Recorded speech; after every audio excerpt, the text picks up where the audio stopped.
નમસ્કાર, આપ જોઈ રહ્યા છો પાટનગર નેટવર્ક ન્યૂઝ. આપની સાથે હું છું મોનિકા. બુલેટિનમાં મહત્વના સમાચાર પર નજર કરીએ તો ભરૂચના ગાયત્રીનગર વિસ્તારમાં આવેલી નગરપાલિકા સંચાલિત ગાયત્રીનગર પ્રાથમિક મિશ્ર શાળામાં વરસાદી પાણી ભરાતા વિદ્યાર્થીઓની સુરક્ષા સામે ગંભીર સવાલ ઉભા થયા છે. સતત વરસાદના કારણે શાળાનું સમગ્ર મેદાન પાણીમાં ગરકાવ થઈ ગયું છે, જેના કારણે વિદ્યાર્થીઓને શાળામાં આવવા જવામાં ભારે મુશ્કેલી પડી રહી છે. પાણી લાંબા સમય સુધી ભરાયેલા રહેતા જંગલી ઘાસ ઉગી નીકળ્યા છે અને ઝેરી જીવજંતુઓ તેમજ સાપ નીકળવાની ભીતિ પણ વ્યક્ત કરવામાં આવી રહી છે.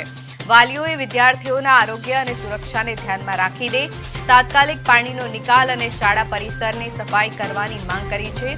શાળાની આ સ્થિતિ વચ્ચે વિદ્યાર્થીઓને સુરક્ષિત અને સ્વચ્છ શૈક્ષણિક વાતાવરણ ઉપલબ્ધ કરાવવાની જવાબદારી સામે પણ પ્રશ્નો ઉભા થયા છે.